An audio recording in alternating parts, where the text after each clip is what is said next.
မိညာဖလားတုတ်အနှစ်ချုပ်တရားဒေသနာတော်မြတ်စွာဘုရားသာမညဖလားတုတ်ဟောခဲ့တာဟာဒီတစောင်းမုံလပြီနေ့တနေ့မှာဟောခဲ့တာဖြစ်လို့တစောင်းမုံလပြီနေ့တိုင်းကိုသာမညဖလားအခါတော်နေ့လို့သတ်မှတ်ထားကြတယ်ပေါ့နော်အဲ့တော့အမှတ်တရဒီတုတ်ကိုနှစ်ချုပ်ပြီးတော့ပြန်ပြီးဟောပြပေးမှဖြစ်တယ်ရခင်တော့လည်းဟောခဲ့ဘူးတယ်အခုဒီတကတော့အနှစ်ချုပ်ဒီတုတ်ရဲ့အနှစ်သာရကိုသိရှိကြရအောင်သုတ္တမပါတဲ့စကားရက်တွေအချင်းချုပ်ပြီးတော့ဖော်ပြမှာဖြစ်ပါတယ်အဲ့တော့သမညဖလားတုတ်ဖြစ်ပေါ်လာပုံလေးကနေစပြီးတော့ပြောကြရတာပေါ့မြတ်စွာဘုရားကရာဇဂုမြို့စီဝကရဲ့တည့်ရဲ့ဥယျာဉ်ထဲမှာဇာန်တော်ပေါင်း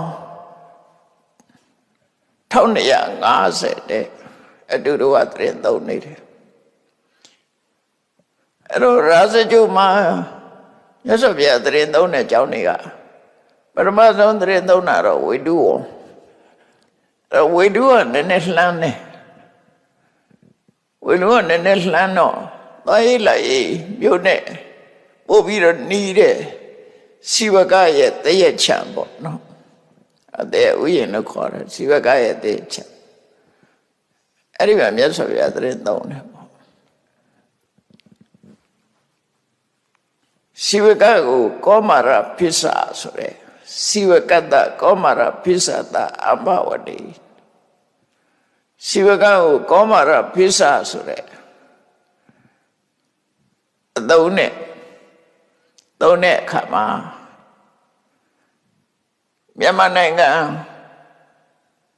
ပါဠိစာပေအထက်ကရာတွေရဆိုလို့ရှိရင်တော့ကောမာရပိစ္ဆာဆိုတာကုမာရပတ္တဆိုတဲ့စကားလုံးလာတာကုမာရဆိုတာမင်းသားပတ္တဆိုတာ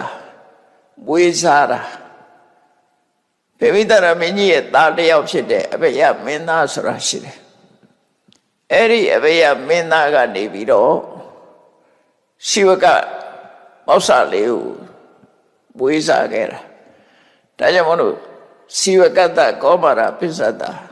အဘေယမင်းသားရဲ့ဝေးစားသားရှိဝကလို့ဒီလိုခေါ်ကြတာသူဘာကြောင့်မွေးစားတာ